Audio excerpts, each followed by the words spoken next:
Boas-vindas ao canal Recanto das Histórias. Sou o Léo. Hoje uma nova história. Enquanto o marido estava em viagem de negócios, Ana decidiu finalmente organizar o quartinho da despensa. Pegou um banquinho para alcançar a prateleira mais alta e foi buscar umas conservas antigas. Mas ao puxar um dos potes, ela ficou imóvel ao ver o que despencou lá de cima. Antes de começarmos, escreva nos comentários de onde você está nos assistindo. Desejo a você uma boa escuta. Carlos partiu no domingo à noite, como sempre, sem muitas palavras. Deixou a mala junto à porta, aquela mala azul escura de alça desgastada que Ana lhe dera no 3º aniversário de casamento. Naquela época, ela ainda escolhia presentes com significado. Pensava, imaginava a alegria dele. A mala percorreu meio país desde então. Desgastou nos cantos, e o zíper do bolso lateral havia muito tempo não fechava direito. Carlos prometia toda vez levar para consertar, e toda vez esquecia. Ele calçou os sapatos, endireitou-se, bateu nos bolsos como de costume. Celular, chaves, carteira. Olhou para algum lugar além de Ana, na direção do espelho do corredor, e disse: "Então vou indo. Chego na sexta, talvez antes. Te ligo quando chegar." Ana assentiu. Ele se inclinou, tocou os lábios na bochecha dela, rápido, de raspão, como se carimbasse um documento. Ela sentiu o cheiro da colônia dele, aquela de notas amadeiradas que comprava todo ano no Natal, porque certa vez ele dissera que gostava. Dissera uma vez, 7 anos atrás. Desde então, ela comprava. Desde então, ele usava. Nunca perguntou de novo, nunca agradeceu. Simplesmente pegava da prateleira do banheiro como se pega uma escova de dentes. A porta se fechou. A fechadura clicou. Ana ficou parada no corredor, escutando os passos na escada. O prédio era antigo, sem elevador, e cada passo ecoava num som oco e profundo. Depois os passos silenciaram. A porta lá embaixo bateu e o silêncio se instalou. Ela ficou ali pensando que não se lembrava quando havia parado de esperá-lo. Não no sentido de esperá-lo voltar da viagem, embora isso também, mas esperar de verdade, esperar que ele dissesse algo caloroso no jantar, que a abraçasse à toa, sem motivo, que perguntasse como foi o dia dela e de verdade quisesse ouvir a resposta. Isso foi embora sem um momento preciso, sem briga ou mágoa. Simplesmente, em algum dia, ela percebeu que a partida dele não despertava nada, nem angústia, nem alívio. Só vazio. Um hábito, como apagar a luz antes de dormir. Eles viviam juntos havia 9 anos. Haviam se conhecido na festa de aniversário de uma amiga em comum. Carlos chegou atrasado, com a jaqueta encharcada porque pegara chuva, e a noite inteira contou piadas que fizeram Ana não conseguir parar de rir. Trabalhava numa pequena construtora, andava pelos canteiros de obra e contava muita coisa sobre eles, sobre os clientes, sobre como uma vez um bode invadiu o alojamento da obra e comeu toda a documentação do projeto. Ana trabalhava como contadora em uma clínica. A vida era simples, previsível, e Carlos se encaixou nela com facilidade, como se sempre tivesse estado ali. Os 3 primeiros anos foram de verdade. Eles iam à praia todo verão. Alugavam uma casinha pequena de uma senhora que toda manhã lhes trazia mangas frescas do quintal. Brigavam por bobagens. Ele não fechava o tubo de pasta de dente. Ela demorava demais quando estavam atrasados. Faziam as pazes rápido. Às vezes de um jeito engraçado. Ele podia aparecer com um saco de jabuticabas e dizer: "Esta é minha bandeira branca." Conversavam até tarde, deitados no escuro, e Ana adormecia com a sensação de que havia alguém de verdade ao seu lado. Depois algo começou a ir embora. Sem brusquidão, sem escândalo. Carlos passou a trabalhar mais. Mudou para uma empresa maior, com viagens e horário irregular. Passou a voltar mais tarde. Passou a contar menos. No começo, Ana perguntava como tinha sido, o que havia de novo, mas as respostas foram ficando cada vez mais curtas. Normal, como sempre. Cansado? Depois a gente conversa. Depois ela também parou de perguntar. Não por mágoa. Simplesmente se acostumou. Eles aprenderam a existir lado a lado, como dois objetos na mesma prateleira. Não se atrapalhavam, mas também não se tocavam. À noite, Carlos ficava no sofá mexendo no celular. Ana lia ou assistia às séries na cozinha. Nos fins de semana, ele ia para a garagem cuidar do carro. Embora o carro parecesse não precisar de tanta atenção. Às vezes jantavam juntos e à mesa pairava um silêncio, não pesado, não hostil, apenas vazio. Como uma sala de espera onde todos aguardam algo que ninguém sabe nomear. Certa vez, tomando chá, a amiga de Ana, Lena, perguntou: "Ana, tá tudo bem com vocês? Você ficou tão quieta." "Tá", respondeu Ana, e se surpreendeu com a facilidade com que a palavra saiu, exatamente como com Carlos. Na segunda-feira, Ana tirou folga. Tinha coisas acumuladas: separar as roupas de inverno, limpar as janelas depois do frio, organizar a prateleira do banheiro, onde frascos vazios de shampoo tinham ficado por meses ao lado de frascos cheios. Pequenas coisas de que a vida doméstica é feita quando você a faz sozinha. No início da tarde, chegou a vez do quartinho de despejo. Era pequeno, 1,5 metros por 1 metro, sem janela, com uma lâmpada fraca que piscava fazia 2 anos. Carlos o chamava de seu território. Guardava lá ferramentas, algumas caixas, potes de conserva que trazia da casa da mãe e que ninguém nunca comia. Ana havia se acostumado a não mexer ali. Não porque ele proibisse, simplesmente toda vez ele dizia: "Não mexa, tem minha ordem lá dentro, eu arrumo depois." E ela não mexia. 1 ano, 2, 5. Mas naquela segunda-feira, algo mudou. Talvez tivesse acumulado irritação com aquela frase eterna: "Depois eu mesmo arrumo." Talvez simplesmente tivesse vontade de fazer uma faxina de verdade em tudo. Ana abriu a porta do quartinho, acendeu a lâmpada piscante e avaliou as prateleiras com o olhar. Embaixo, ferramentas, uma caixa de pregos e parafusos, uma furadeira e uma capa empoeirada. Na prateleira do meio, aqueles potes, de litro, com uma salmoura turva, onde se adivinhavam pepinos e tomates. Na prateleira de cima, caixas de papelão, uma chaleira velha e, atrás delas, algo que ela nunca havia notado antes. Ana foi buscar um banquinho na cozinha, subiu, esticou o braço para o alto, afastou um pote de pepinos, depois outro, depois um terceiro, e os dedos tocaram algo plano, metálico, frio. Tentou puxar com cuidado, mas a caixa era mais pesada do que parecia. Os dedos escorregaram, a borda de lata arranhou a palma e a caixa despencou lá de cima. Bateu no chão com um estrondo oco. A tampa saltou e o conteúdo se espalhou pelo piso. Fotografias, papéis, um molho de chaves num chaveiro de ursinho e algo pequeno e colorido, uma folha de caderno com um desenho. Ana desceu do banquinho e agachou no chão. Primeira fotografia. Carlos sem jaqueta, numa camiseta cinza de casa, aquela que ela achava que havia sido jogada fora há muito tempo. Ele sorri, não com aquele meio sorriso polido ao qual ela se acostumara nos últimos anos, mas largo, aberto como antigamente, como nas fotos velhas da praia. Ao lado dele, uma mulher jovem de uns 30 anos, morena, com um rosto suave e arredondado e covinhas nas bochechas. Ela também sorria encostada no ombro dele.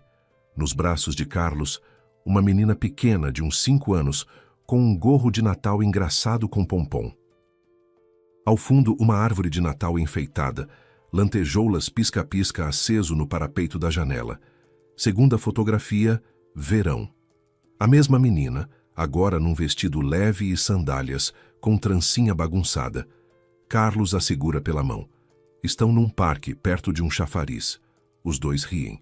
A menina jogou a cabeça para trás e Carlos a olha com uma expressão que Ana reconheceu na hora, embora nunca a tivesse visto dirigida a mais ninguém. Ternura verdadeira, pura, sem disfarce. Ela pegou a folha de caderno, um desenho de criança, uma casinha torta com telhado triangular e fumaça saindo da chaminé, um sol amarelo no canto, 3 figuras, uma grande, uma média e uma bem pequena. Embaixo, em letra infantil, trabalhada e torta, de quem está aprendendo a escrever: "Papai Carlos, eu te amo." Ana ficou sentada por muito tempo no chão do quartinho, segurando aquela folha com as duas mãos. A lâmpada piscou, apagou por um instante, acendeu de novo. Da cozinha chegava o tic-tac do relógio de parede, aquele com o cuco que a mãe de Carlos dera de presente na inauguração do apartamento e que Ana havia querido tirar, mas nunca tirou. Depois ela pousou o desenho com cuidado ao lado e começou a recolher o que havia caído no chão. Contrato de locação de apartamento, 2 quartos, 46 metros quadrados, 3º andar. Nome do locatário, Carlos. Endereço, um bairro vizinho, uma rua que Ana conhecia porque havia uma boa feira lá, onde ela ia comprar frutas no verão. Prazo do contrato, 5 anos, renovado 3 vezes, a última vez em janeiro. Recibos de loja infantil, botas de inverno número 30, mochila rosa com unicórnio, kit de tintas aquarela, as datas, a semana anterior, e um cartão, daqueles comuns vendidos em bancas de jornal, com um buquê desenhado na capa. Por dentro, uma letra feminina, regular, levemente cansada. Estamos esperando você em casa. A gente sente sua falta, suas meninas. Ana colocou tudo de volta na caixa, fechou a tampa, pôs a caixa no chão ao seu lado. Ela não chorou. Ficou esperando as lágrimas virem. Parecia que deveriam vir, que essa era a reação normal quando se descobre uma coisa assim. Mas em vez de lágrimas, havia outra coisa, uma clareza estranha, quase física. Como se por muito tempo ela tivesse olhado através de um vidro embaçado, habituado aos contornos borrados e os tomado por reais, e alguém tivesse passado um pano. E tudo ficou nítido, preciso, quase dolorosamente detalhado. Ela se levantou, tirou a caixa do quartinho, colocou-a sobre a mesa da cozinha e passou mais 1 hora ali, metodicamente, como no trabalho quando conferia os números do relatório trimestral. Cada documento, cada fotografia, cada recibo. O contrato de locação havia sido assinado 6 anos atrás. 6. Ana fez as contas, 3 anos antes de as viagens frequentes começarem, o que significava que tudo havia começado ainda mais cedo. O que significava que quando eles ainda conversavam de noite, quando ainda iam visitar a mãe dele nos fins de semana, quando ela ainda acreditava que estavam apenas passando por uma fase, ele já estava alugando um apartamento no bairro ao lado. À noite, Ana ficou deitada no escuro, olhando para o teto. Ao seu lado, do outro lado da cama, estava o vazio costumeiro de quando ele viajava. Antes, nessas noites, ela adormecia rápido. O silêncio. Ninguém roncando, ninguém se virando. Agora o silêncio era diferente. Ela não pensava na dor. A dor estava ali por perto, parada do lado de fora da porta, mas ainda não havia entrado. Ana pensava em outra coisa, em como tudo aquilo funcionava na prática. 6 anos, 2 apartamentos, 2 casas, 2 mulheres, cada uma achando que sabia onde ele passava as noites. Isso não exigia apenas mentiras, exigia um sistema, uma agenda, um controle. Ela se lembrou de todas as viagens, pelo menos 1 ou 2 por mês, às vezes mais. Ele mostrava as passagens ou não mostrava. Ana tentou lembrar e não conseguiu. Parecia que às vezes mostrava no começo. Depois parou. Ela parou de perguntar. Lembrou de uma noite 4 anos atrás, quando reuniu coragem e disse: Carlos, talvez a gente deva pensar em ter um filho? Eu tenho 33 anos, o tempo passa. Ele havia largado o celular, olhado para ela com seriedade e respondido com uma suavidade que não deixava espaço para contestação. Ana, que filho agora? A gente precisa primeiro se estabilizar, juntar dinheiro. Daqui a uns anos a gente retoma essa conversa. Ela concordou. Sempre concordava. Não porque fosse fraca, mas porque os argumentos dele soavam razoáveis, lógicos, ponderados, como os de alguém que pensa no futuro. Agora ela entendia. Ele já tinha uma filha. Quando lhe dissera que era cedo demais, a menina da foto tinha por volta de 1 ano. Ele a carregava no colo, sorria para a câmera, comprava botas e tintas para ela, e vinha para casa, deitava ao lado de Ana e dormia. sem que um músculo de seu rosto tremesse. Ana virou de lado, puxou o cobertor até o queixo. Lá fora, carros passavam. No apartamento ao lado, uma televisão murmurava através da parede. Uma noite comum. Um apartamento comum. Só que tudo o que ela tinha por comum havia se revelado um cenário, cuidadosamente montado, meticulosamente mantido, e convincente o suficiente para que ela o tomasse por vida de verdade durante 9 anos. Do molho de chaves, ela retirou uma, comum, de latão, com cabeça de plástico azul. Guardou no bolso do roupão. O resto voltou para dentro da caixa. De manhã, Ana se levantou cedo, antes do despertador, antes do amanhecer. A chaleira ferveu, esfriou. Ela não chegou a se servir de chá. Ficou sentada à mesa da cozinha de roupão, olhando o céu clarear lá fora, rodando entre os dedos a chave de cabeça azul. Pequena, leve, completamente comum, das que abrem fechaduras padronizadas em prédios padronizados. Ela podia tê-la colocado de volta, fechado o quartinho, esquecido. Não ir, não descobrir, continuar vivendo como vivia, no silêncio habitual, na rotina habitual, na ignorância habitual.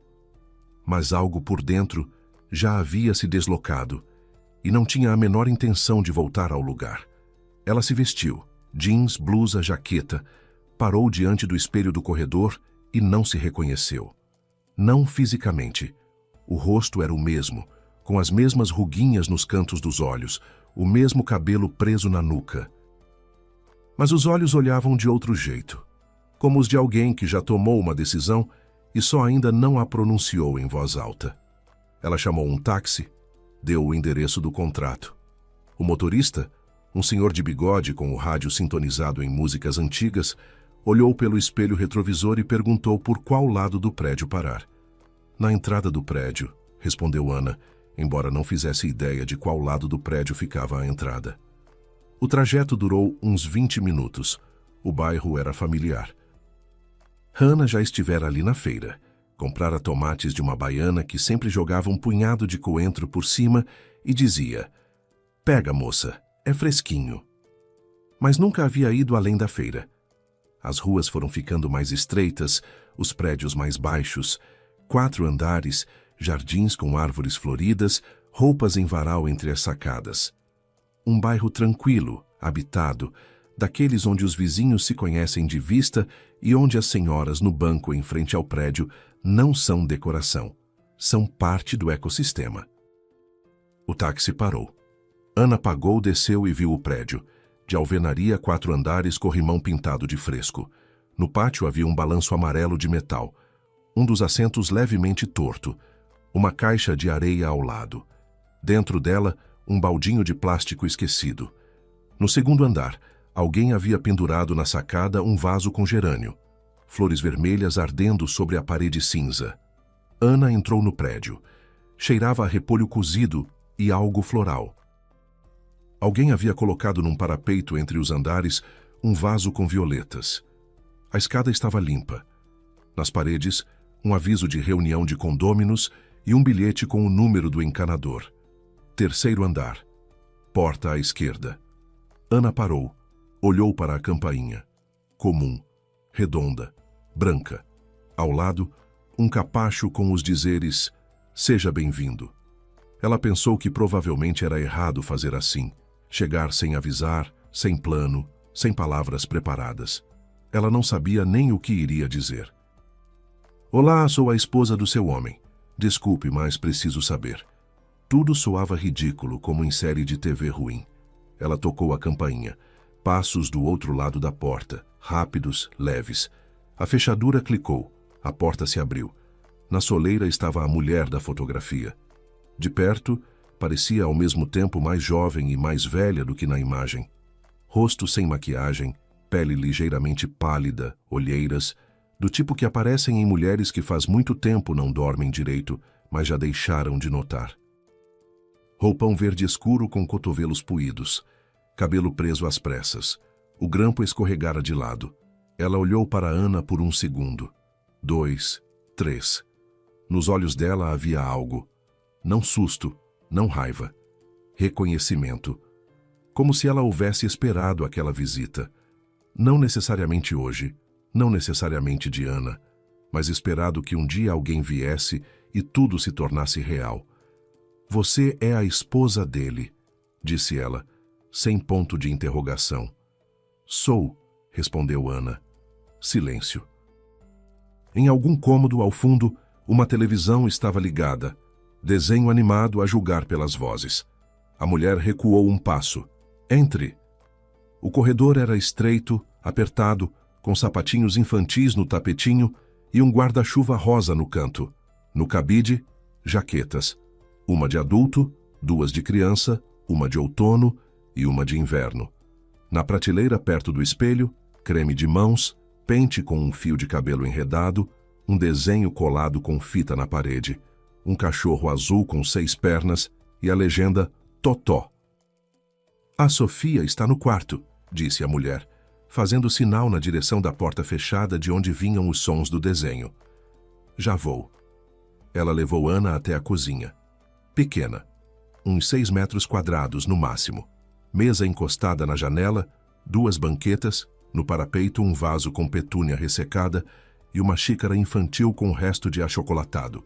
Na geladeira, ímãs de vários lugares e 3 desenhos presos com um ímã de joaninha. Em um deles, Ana reconheceu o mesmo estilo. Casinha torta, sol, 3 figuras. Café? Perguntou a mulher, no automático como se pergunta a qualquer visita. Não, obrigada. Sentaram-se uma de frente para a outra. A mulher colocou as mãos sobre a mesa, os dedos tremiam levemente, e ela os pressionou contra a superfície para conter o tremor. Meu nome é Marina, disse ela, embora você provavelmente já saiba.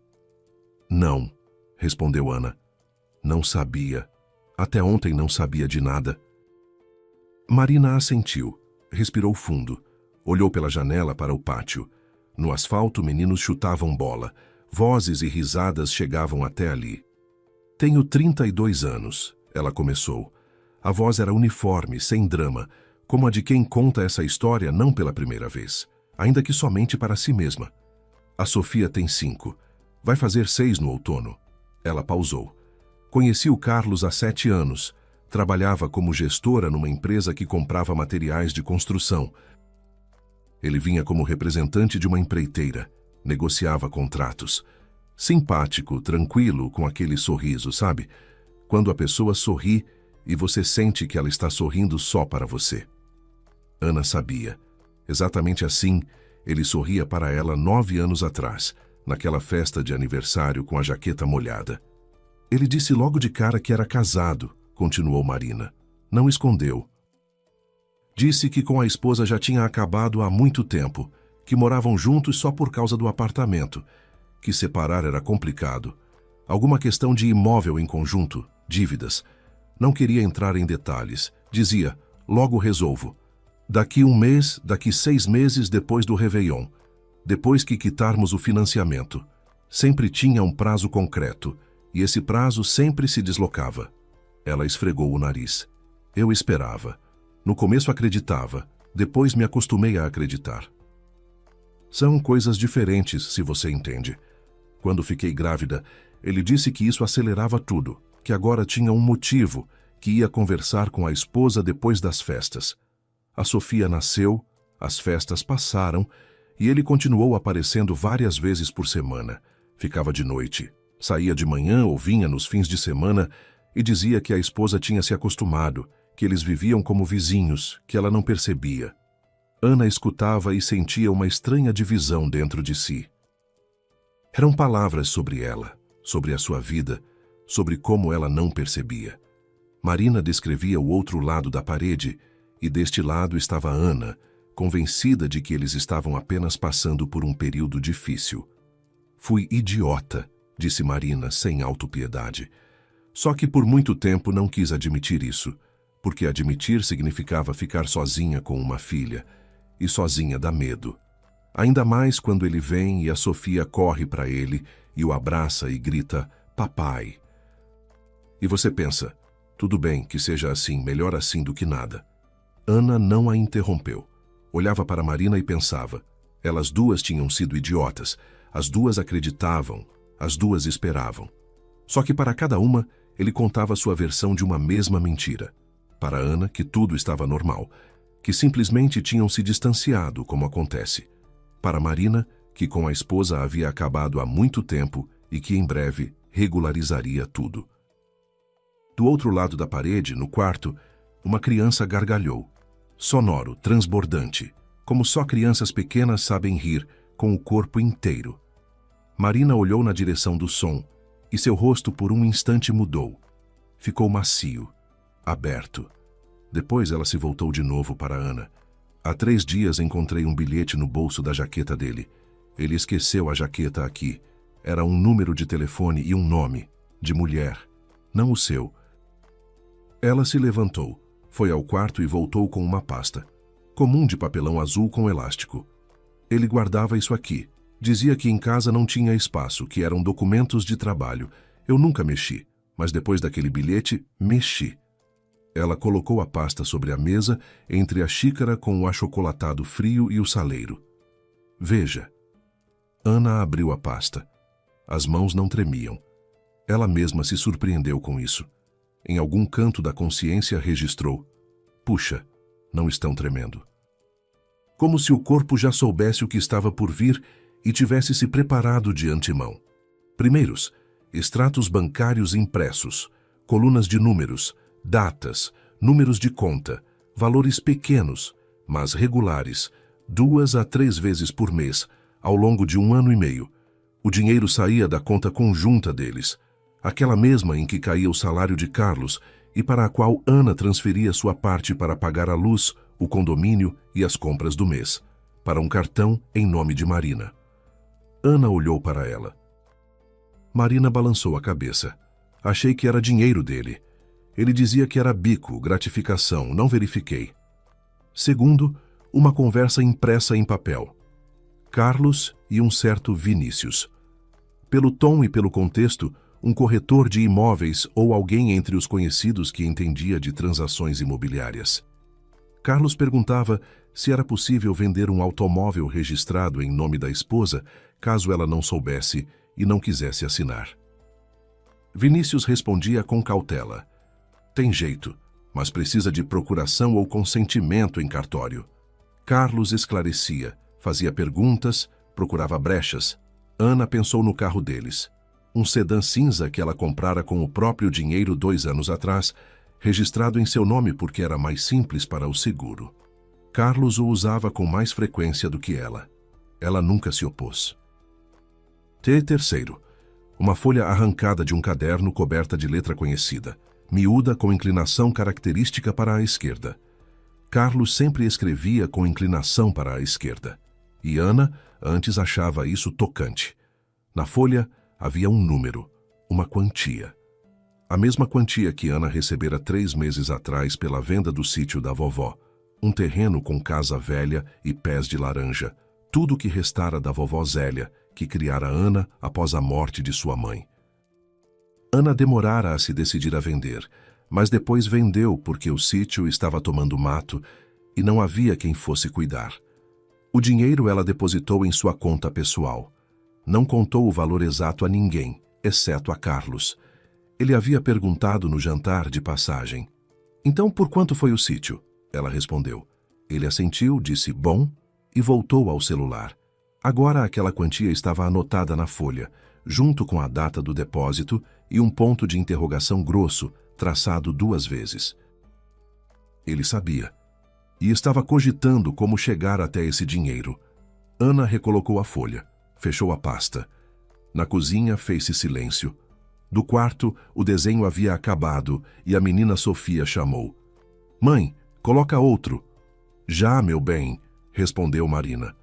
A voz dela tremeu um pouco na última sílaba. Ela se virou para Ana. Posso um segundo? Ana assentiu. Marina saiu e do quarto chegou uma conversa, baixa, doméstica. Mãe, o papai vai vir? Logo, Sofiazinha. Assiste o desenho. Marina voltou e sentou. Os olhos estavam vermelhos, mas secos. Posso pegar uma cópia? Perguntou Ana, fazendo sinal para a pasta. Leva tudo, respondeu Marina. Não preciso mais disso. Ana se levantou, pegou a pasta, ficou parada junto à mesa sem saber o que dizer. Todas as palavras pareciam grandes demais ou pequenas demais para o que havia entre elas. Marina, disse ela por fim, eu não sabia nada, nem de você, nem da Sofia, nem deste apartamento. Nada. Eu sei, respondeu ela. Agora sei. Ana saiu do prédio e o sol de outono lhe bateu nos olhos. Ela franziu a testa, ficou parada no degrau da entrada. No pátio, os meninos ainda chutavam bola. Uma senhora no banco descascava amendoim. Um gato listrado atravessou a calçada e mergulhou num arbusto. O mundo estava igual, tranquilo, cotidiano, indiferente ao que havia acabado de acontecer num pequeno apartamento no 3º andar. Ana apertou a pasta contra o peito e foi até a rua pegar um táxi. No bolso da jaqueta estava a chave de cabeça azul, de que ela não precisava mais. Mas não a jogou fora. Ainda não. O táxi a deixou em casa, e Ana subiu pela escada segurando a pasta embaixo do braço, como se carregasse algo corriqueiro. Uma pasta de documentos, uma sacola de mercado. A vizinha do 2º andar, Dona Teresa, estava mexendo na fechadura, viu Ana e fez sinal com a cabeça. Boa tarde, Aninha. A senhora está um pouco pálida hoje. Não dormi bem, respondeu Ana, e sorriu. O sorriso saiu de verdade, o que foi estranho. Em casa, tirou a jaqueta, pendurou no gancho, foi até a cozinha, pôs a chaleira. Enquanto a água esquentava, tirou do armário um caderno, um comum, quadriculado, onde habitualmente anotava lista de compras, e sentou à mesa. Abriu uma página em branco, escreveu no alto "fazer" e sublinhou. A chaleira clicou. Ela se serviu de chá, tomou um gole, queimou a língua, pousou a caneca sobre a mesa, tirou da pasta os extratos bancários e os estendeu à sua frente. Depois pegou o celular. Primeiro, banco. Ligou para o atendimento, passou pela identificação, pediu para ser transferida para o setor de contas. A voz era calma, profissional. Ela explicou. Queria transferir os recursos da conta conjunta para a sua conta pessoal. O atendente confirmou o valor. Ana disse o total, até o último centavo. A transferência foi processada em 3 minutos. Em seguida, cartão de Carlos vinculado à conta conjunta. Ana pediu o bloqueio. O atendente perguntou o motivo. Suspeita de acesso não autorizado, disse ela. E isso nem era mentira. Cartão bloqueado. Depois, troca de senha do aplicativo bancário. A nova senha ela anotou no caderno, depois arrancou a folha e guardou na carteira. Ela colocou um visto ao lado do primeiro item. Próximo, advogado. O número havia sido dado por Lena, aquela mesma amiga que perguntara se estava tudo bem. Lena havia se separado 2 anos antes e passado por tudo isso. Divisão de bens, brigas, nervos. Ficara com o contato de um advogado que, nas palavras dela, não lamenta, age. Ana ligou. Atenderam depois do 3º toque. Figueiredo, pode falar. Ana se apresentou. Brevemente, sem rodeios, expôs a situação. Marido levando dupla vida, segunda família, filho. Há documentos comprobatórios, transferências da conta, conversa com o corretor sobre a venda do carro, anotações com o valor do seu dinheiro pessoal, precisa proteger o patrimônio e preparar o divórcio. Figueiredo escutou sem interromper. Depois disse: primeiro, bloqueio de qualquer ato registral sobre o patrimônio conjunto sem o seu consentimento. O carro, se está registrado em seu nome, é seu, mas melhor garantir por precaução. Segundo, registre todas as transferências da conta conjunta. Peça o extrato dos últimos 2 anos, de preferência 3. Terceiro, o apartamento. Se foi comprado antes do casamento com recursos seus, não entra na divisão, mas são necessários documentos que comprovem isso. Escritura, recibos, tudo o que tiver. Quarto, não avise o marido. Enquanto ele não sabe que você está por dentro, você tem vantagem. Use-a. Ana anotou tudo no caderno, com letra regular, ponto por ponto. Quando pode vir? Perguntou Figueiredo. Amanhã de manhã. Te espero às 9. Ela desligou, segundo visto. Na manhã seguinte, Ana foi ao cartório. A fila era pequena, dia útil, manhã cedo. Na sala estavam principalmente aposentados com pastas de documentos e um casal jovem com carrinho de bebê. Ana pegou uma senha, esperou ser chamada, entregou o requerimento. A moça no balcão, jovem, com unhas compridas que atrapalhavam digitar, conferiu os papéis e perguntou: "É bloqueio sobre todo o patrimônio conjunto?" "Sim", respondeu Ana. "Tudo. Resolveram em meia hora." Ana pegou o seu exemplar, colocou na pasta. Aquela azul de marina que agora era sua. Depois os documentos do carro. Ficavam na gaveta da cômoda do quarto, embaixo de uma pilha de roupa de cama. Carlos nunca mexia neles. Achava que papelada era coisa de mulher e estava certo de que Ana também não pensava nisso. Certificado de propriedade, documento de registro, escritura de compra e venda, apólice de seguro. Ana conferiu cada um, colocou num envelope plástico e pôs na pasta. Depois pensou, tirou de volta e tirou cópias na impressora de casa. Aquela que Carlos comprara 2 anos atrás para o trabalho e que só ela usava. Ao cair da tarde, tudo estava pronto. Ana sentou à mesa da cozinha. À sua frente, a pasta, cheia, pesada, com os documentos organizados por seções, o caderno com os vistos, a caneca com o chá frio. Lá fora, escurecia. No apartamento da frente acendeu uma luz, e Ana viu a silhueta de uma mulher que punha a mesa, arrumava os pratos, carregava uma panela do fogão. Uma noite comum, de outra pessoa. Ela pegou o celular e discou o número da irmã. Iris era 4 anos mais velha. Morava no interior, trabalhava como coordenadora pedagógica numa escola, era casada com Gustavo, um homem quieto e confiável que consertava tudo o que quebrava e nunca levantava a voz. Tinham 2 filhos, um cachorro e uma horta, em que Iris passava cada verão. Falavam por telefone uma vez por semana, geralmente aos domingos, e as conversas eram sempre do jeito cotidiano habitual. Como vai? Como está a saúde? O que há de novo com a mãe? "Iris, você pode vir?" disse Ana. "Hoje, agora." Uma pausa. Iris nunca havia ouvido essa voz na irmã mais nova. Não assustada, não chorosa, mas como que vibrante, como uma corda esticada até o limite. "Já vou", disse Iris, sem perguntas. Chegou 1 hora depois. Gustavo a trouxera e ficou esperando no carro lá embaixo, não subiu. Entendeu sem precisar de palavras que não era para subir. Iris entrou no apartamento, tirou o casaco, olhou para a irmã. Ana estava no corredor, rosto tranquilo, mãos caídas ao longo do corpo.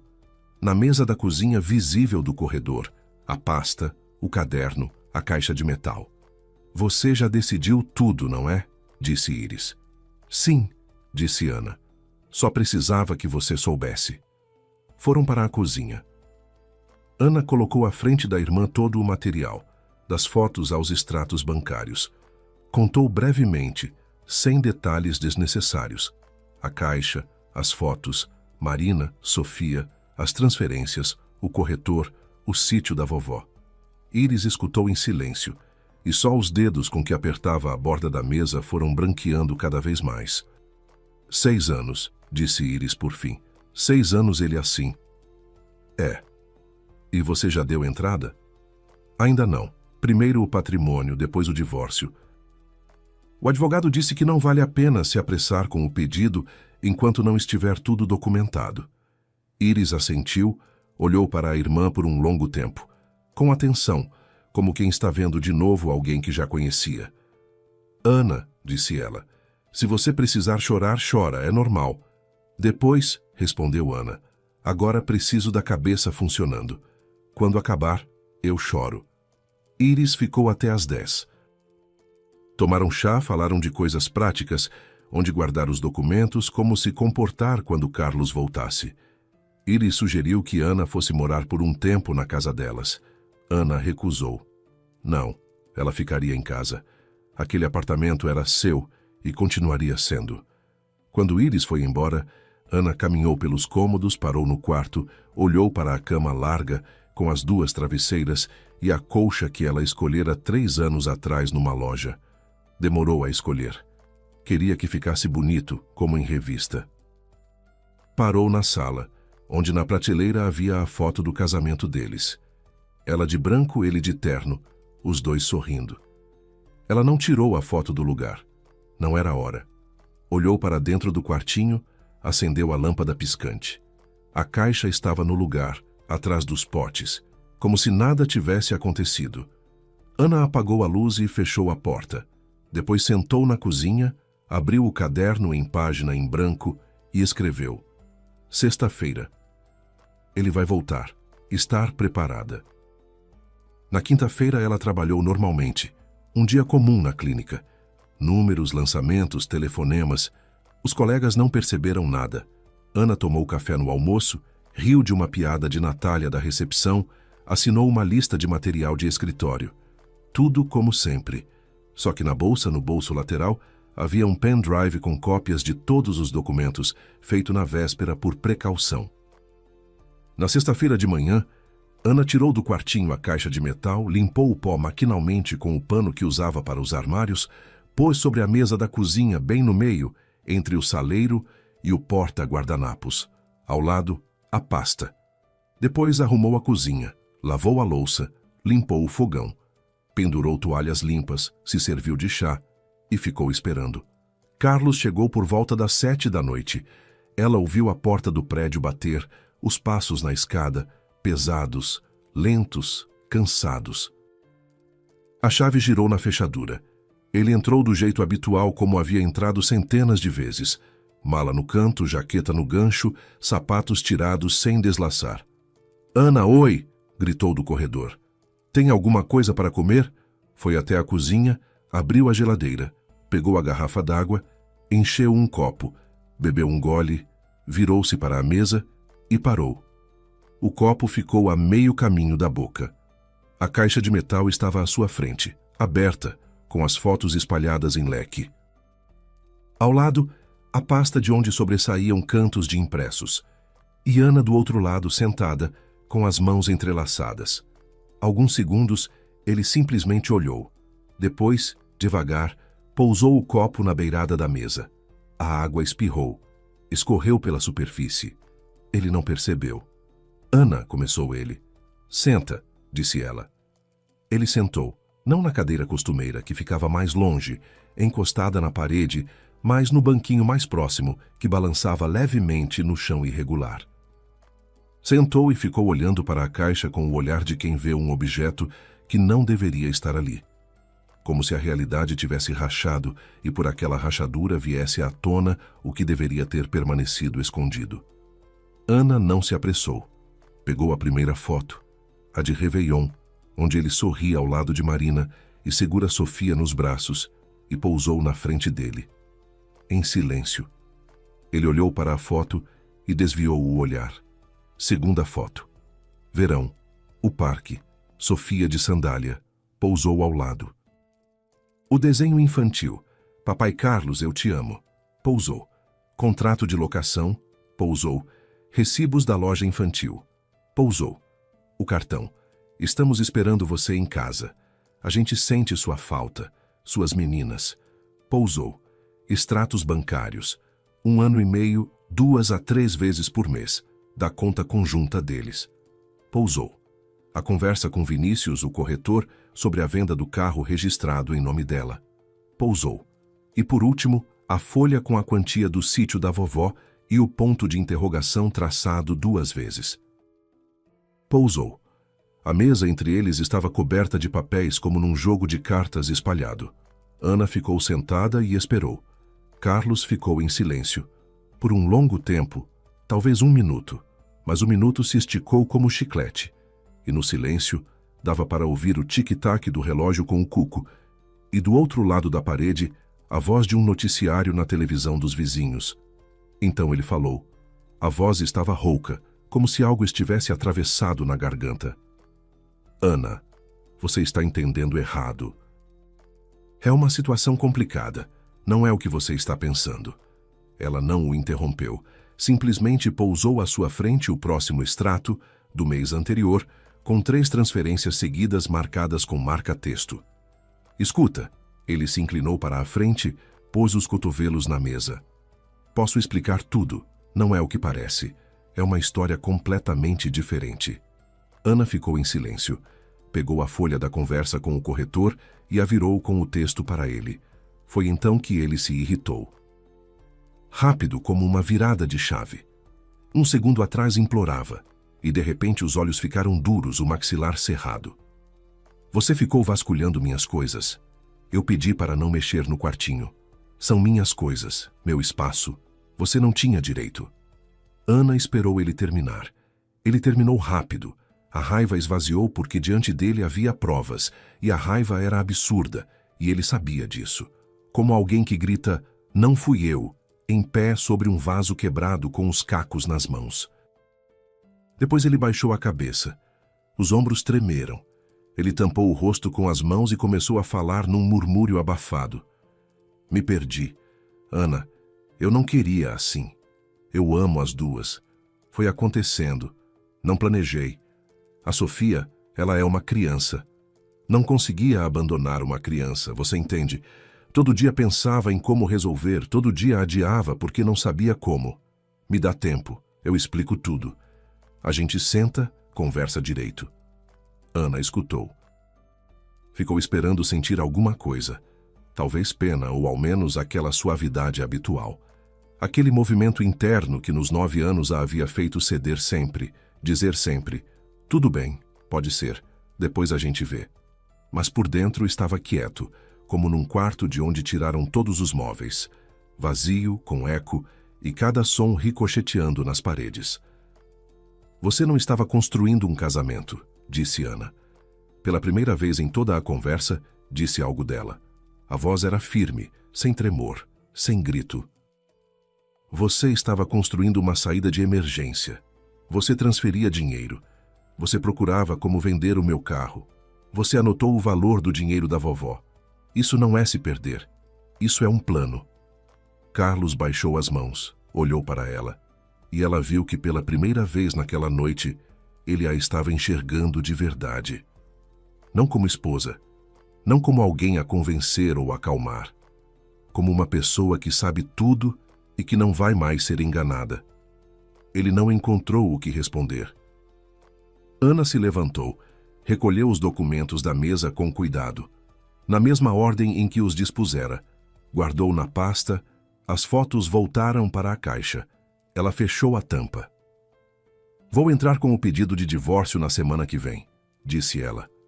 O apartamento é meu, comprado antes do casamento. O carro é meu, registrado em meu nome. A conta conjunta está zerada. Se quiser discutir os detalhes, ligue para o Figueiredo. Aqui está o número. Ela pousou sobre a mesa o cartão do advogado e saiu da cozinha. Carlos ficou sentado à mesa, diante do espaço vazio onde 1 minuto antes estava toda a sua dupla vida, cuidadosamente construída. O copo d'água ainda estava na beirada. A poça havia se espalhado pela superfície e gotejava lentamente para o chão.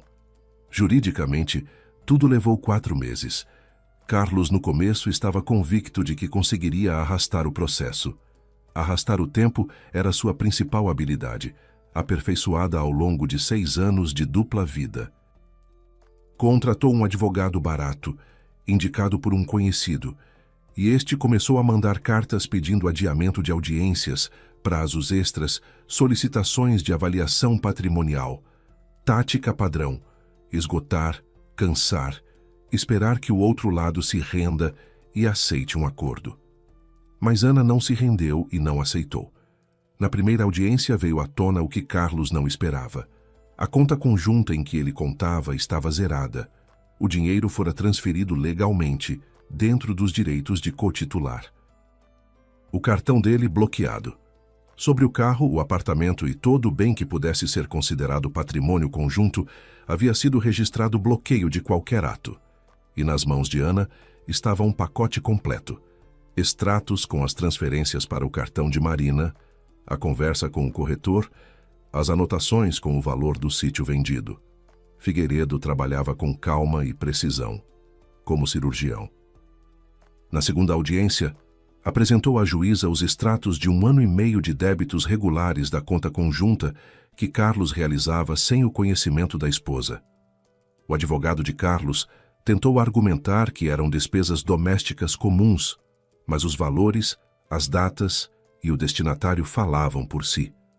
A juíza, uma mulher de uns 50 anos, com um rosto cansado e óculos na ponta do nariz, olhou para Carlos por cima dos óculos e não disse nada. Mas pelo jeito com que pousou os papéis ficou claro. Ela havia entendido tudo. O carro Carlos não ficou. Escritura de compra e venda em nome de Ana, anterior ao casamento, apólice de seguro, Figueiredo trouxe tudo. Carlos, por meio do advogado, alegou que havia investido significativamente na manutenção do veículo, mas não conseguiu comprovar isso documentalmente. Nenhum recibo, nenhuma nota, porque não havia manutenção. Ana pagava tudo por conta própria e Carlos apenas dirigia. O apartamento, aquele em que viveram 9 anos com a lâmpada piscante no quartinho e o relógio com o cuco, ficou com Ana. Comprado 2 anos antes do casamento, com recursos dela, documentação em ordem. Carlos tentou alegar que havia feito obras e investido em melhorias. Figueiredo pediu que apresentasse contratos com prestadores, recibos de materiais, ao menos fotos de antes e depois. Carlos não apresentou nada. As obras as fizera Ana. Ela mesma escolhera os papéis de parede. Ela mesma contratara os operários. Ela mesma pagara. Carlos uma vez parafusara um varão de cortina no quarto e por aí se encerrava sua participação. No 3º mês, Carlos mudou de tática e passou a ligar, não para Figueiredo, mas para a própria Ana. Primeiro à noite, depois também durante o dia no trabalho. A voz ora era suplicante, ora irritada, ora suave de novo. Ele experimentava entonações como se experimentasse chaves, tentando encontrar a certa para a fechadura que já haviam trocado. Ana, vamos nos encontrar, conversar direito, sem advogados. Somos adultos, podemos resolver tudo juntos. Ela respondeu uma vez. Tudo o que eu tinha a dizer, eu disse. Depois parou de atender. Não bloqueou o número, simplesmente não atendia. O celular vibrava na mesa. A tela mostrava Carlos, e Ana olhava para aquele nome até a tela apagar, e cada vez se surpreendeu com o quanto aquele nome agora significava pouco. 9 anos atrás, significava tudo. 4 meses atrás, ainda significava algo. Agora eram apenas letras numa tela que em breve poderiam ser apagadas. No início do 4º mês, Carlos parou de ligar. Uma semana depois, assinou todos os papéis. O divórcio foi homologado no meio do inverno, numa quinta-feira, numa sala que cheirava a papel e ao perfume de alguém. Ana assinou, pegou o seu exemplar, saiu para a rua. Uma chuva fina caía, o chão estava encharcado. Ela parou no degrau da entrada, ergueu o rosto para o céu e ficou assim uns 10, 15 segundos. As gotinhas pousavam nas bochechas e escorregavam. Depois, ela guardou o documento na bolsa e foi até o ponto de ônibus. Sobre Marina, ela foi sabendo aos poucos, sem procurar. O mundo acabou se revelando pequeno. Depois da cena na cozinha, Carlos foi direto para Marina. Não ligou. Apareceu com a mala à noite, como chegara centenas de vezes antes. Tocou a campainha. Marina abriu, olhou para a mala, para o rosto dele, amassado, perdido, e entendeu sem palavras. Ela te mandou embora, disse Marina. Estamos nos divorciando, respondeu ele, e acrescentou rápido, como se com medo de que ela não esperasse até o fim. Agora vai ser diferente. Vou me mudar para cá. De vez como você queria. Marina ficou parada na porta e o olhou. Por 6 anos ela havia esperado essas palavras. Por 6 anos imaginara como ele um dia chegaria e diria: escolhi você. E aí ele estava, com a mala, com a promessa, com a prontidão. Só que agora parecia diferente. Não como uma escolha, como uma fuga. Não quero estar com você, mas não tenho mais para onde ir. Carlos, disse ela baixinho, você não veio para mim. Você foi embora dela. São coisas diferentes. Ele começou a dizer que não, que a muito queria, que só não conseguia se decidir, que agora seria do jeito certo. Marina escutava e se lembrava de como 3 semanas antes, naquela mesma cozinha, havia sentado Ana, uma desconhecida, a esposa do seu homem. E as duas tinham a mesma expressão no rosto. Cansaço. Não raiva, não mágoa. Cansaço de uma mentira que durou tanto que pareceu virar norma. Não, disse Marina. Não precisa. No dia seguinte, ela juntou as coisas dele, 2 malas, a jaqueta, as botas de frio, o barbeador, o carregador do celular, uma pilha de camisas que ele mantinha no armário dela. Colocou tudo com cuidado, fechou os zíperes e levou para baixo, ao porteiro. Um senhor mais velho que conhecia Carlos de vista, porque ele passava pelo vidrinho da portaria várias vezes por semana, havia 5 anos. Isso é para o Carlos, disse Marina. Ele vai buscar. O porteiro olhou para as malas, depois para ela e não perguntou nada. Encostou as malas na parede, ao lado da caixa de encomendas. Carlos buscou as coisas naquela mesma tarde. Tentou subir. Marina não abriu. Ele ficou no patamar, tocando a campainha diversas vezes. Do outro lado, silêncio. Depois a voz de Sofia. Mãe, quem é? Ninguém, meu bem. É engano. Ele foi embora. Foi morar na casa de um amigo da faculdade, o Léo, que após o próprio divórcio, vivia sozinho num apartamento de 2 quartos na periferia. O segundo quarto estava vazio, com um sofá gasto e um guarda-roupa sem uma porta. Cheirava a fumaça de cigarro e ração de gato. O gato rajado do Léo andava pelo apartamento como dono e dormia onde queria. Léo ficou contente com a companhia e com o dinheiro do aluguel. Não fez perguntas desnecessárias. Ele mesmo havia passado por isso. Carlos vivia naquele quarto com 2 malas e uma cama dobrável, e toda noite ficava rolando o celular. Fotos de Sofia que Marina lhe mandava pelo mensageiro quando as coisas ainda estavam bem. Ela não apagara a conversa. Ele relia e revisitava. E eram os únicos momentos em que alguma coisa viva aparecia em seu rosto. Uns 6 meses após o divórcio, Ana soube pelo próprio Léo, que esbarrou com ela no mercado, que Carlos estava tentando voltar para Marina. Levava presentes para Sofia, deixava na portaria, escrevia mensagens longas para Marina, aparecia no pátio do prédio e ficava esperando elas saírem para passear. Ela não deixa ele entrar, disse Léo, parado na fila do caixa com um pacote de macarrão e um vidro de café. Ele ontem ficou 2 horas sentado no banco do pátio. A Sofia viu da janela e ficou fazendo sinal. Ele fazia sinal de volta. Marina fechou a cortina. Ana escutou, assentiu, comprou pão, leite e laranjas, saiu do mercado. Na rua soprava um vento quente de fim de primavera. Ela pensou em Sofia fazendo sinal para o pai da janela, na cortina fechada, e pensou que essa história não tinha um fim feliz. Apenas fins ruins em diferentes graus. Depois, pensou que aquela não era mais a história dela. Já não era mais. Naquele outono, Ana finalmente fez o que havia adiado o ano inteiro. Num sábado de manhã, colocou uma calça jeans velha, uma blusa, prendeu o cabelo com um lenço e abriu a porta do quartinho. A lâmpada piscante a recebeu com o seu piscar familiar. Meio segundo de luz, meio segundo de escuro, meio segundo de luz. Ana a desenroscou. Foi ao corredor buscar uma lâmpada nova, uma comum de 60 watts, do estoque que guardava na prateleira do banheiro, e a rosqueou no lugar.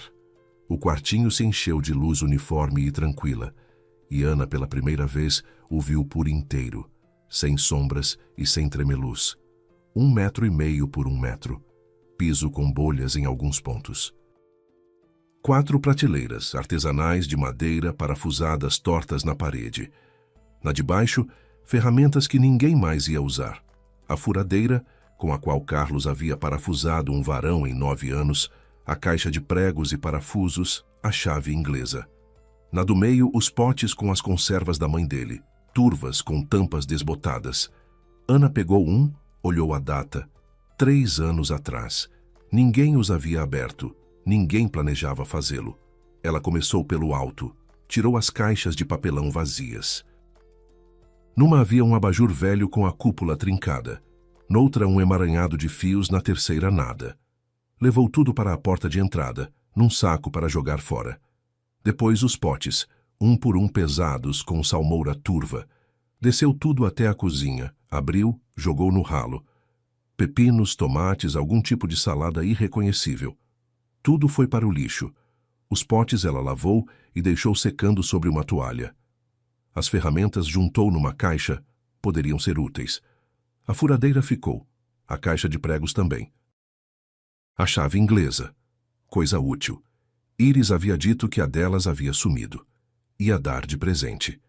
Ao meio-dia, as prateleiras estavam vazias. Ana as limpou com um pano úmido.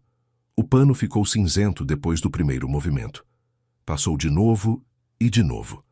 Depois limpou as paredes na altura que alcançava. E o chão. O piso, sob a camada de poeira, revelou-se claro, quase bege. Ela havia esquecido qual era a cor. Nas prateleiras limpas, ela colocou suas coisas. Uma caixa de fotos. Não de casamento, não com Carlos, mas antigas da infância. Ela e Iris na fazenda da vovó Zélia, a mãe quando jovem, a vovó sob os pés de laranja, fotos da escola. Uma pilha de livros que não cabia na estante do quarto. Ana gostava de reler, e alguns estavam tão lidos que as páginas haviam amolecido e estufado. Uma pequena caixinha com os brincos de prata com turquesa da vovó, que Ana raramente usava, mas guardava com cuidado. Na prateleira de baixo, colocou vidros novos, seus com geleia de manga. Ela a havia feito no verão pela primeira vez na vida, por uma receita da internet. Ficou doce demais, mas Iris disse que estava ótima. No chá, então, perfeita. 3 vidros de litro com etiquetas caprichadas, que Ana recortara de papelão e escrevera com caneta hidrocor. Manga, verão. Ela recuou até a porta e olhou. O quartinho era pequeno, claro, limpo, cheirava a pano úmido e levemente a geleia de manga, embora os vidros estivessem fechados. Nas prateleiras havia coisas, e todas eram dela. Cada uma, das fotos ao último prego. Nenhum rastro estranho, nenhum objeto pertencente a mais ninguém. Ana se apoiou no batente e pensou em como, apenas 6 meses antes, havia ficado ali de pé num banquinho, esticada até os potes, e a caixa de metal havia caído no chão, a tampa voado e o mundo se partido ao meio. Não por um golpe, não por uma decisão cruel de ninguém, por uma caixa comum de lata escondida atrás de pepinos em conserva. Ela poderia não ter subido naquele dia. Poderia ter obedecido a Carlos e não mexido na ordem dele. Poderia ter vivido mais 1 ano, 2, 5, naquela penumbra turva e habitual que tomava por vida. Mas subiu. E a caixa caiu. Na hora certa ou fora de hora. Ela até hoje não sabia qual palavra era a certa. Talvez as duas. Ela apagou a luz uniforme e tranquila da lâmpada nova, e fechou a porta. A maçaneta clicou. Na cozinha estava ensolarado. A janela dava para o poente, e o sol de outono à tarde pousava sobre a mesa, sobre o chão, sobre o parapeito com o gerânio que Ana comprara em agosto, simplesmente porque o viu numa loja e pensou, bonito, vou levar. Antes ela teria perguntado a Carlos, você não se incomoda? Você não se importa? Agora não havia ninguém para perguntar. E isso era bom. Ela se serviu de chá, sentou à mesa, envolveu a caneca com as palmas das mãos. Lá fora, era um outono quente e seco, com folhas amarelas nas árvores do pátio e um cheiro de laranja que chegava de algum lugar, dos vizinhos que tinham uma árvore na sacada, talvez, ou da feira a 2 quarteirões onde a baiana ainda vendia tomates e coentro. Havia muita coisa pela frente. Ana sabia disso não de forma vaga, mas concreta, como se sabe a lista de tarefas do dia seguinte. Precisava consertar a torneira do banheiro, que estava pingando havia 1 semana. Precisava separar as roupas de inverno, precisava ligar para a mãe e finalmente contar. Havia adiado, não queria preocupá-la. Precisava marcar consulta médica, vinha adiando havia meio ano. Precisava escolher papel de parede para o quarto. O velho havia cansado e Iris tinha se oferecido para ajudar a colar no fim de semana. Pequenas coisas comuns e vivas, das quais a vida é feita quando ela é de verdade. Ana terminou o chá, lavou a caneca, pôs para secar, depois pegou o celular e escreveu: Iris, vem no sábado. Vamos escolher papel de parede. E pode pegar um vidro de geleia. Sei que o seu acabou. Iris respondeu em 1 minuto. Já vou. E levo o Gustavo. Que ele conserte o varão de cortina do quarto como Deus manda, porque eu vi como ele tá torto. Ana sorriu, não com aquele meio sorriso polido ao qual havia se acostumado nos últimos anos, mas com um de verdade, quando os cantos dos lábios sobem sozinhos, sem esforço. Lá fora o sol ia se escondendo atrás dos telhados e as sombras no pátio foram crescendo. Alguém lá embaixo ria sonoramente, com gargalhada infantil. No banco, junto à entrada, Dona Teresa conversava com uma vizinha. Até o 3º andar chegavam fragmentos. Então eu falo para ela: planta primeiro a muda, depois reclama. Uma tarde comum de outono, uma casa comum, uma vida comum. Só que agora era dela, de verdade, só dela. Obrigado por acompanhar a história. Com vocês esteve o canal Recanto das Histórias. Desculpem os erros, deixem nos comentários o que acharam. Se gostaram, inscreva-se no canal.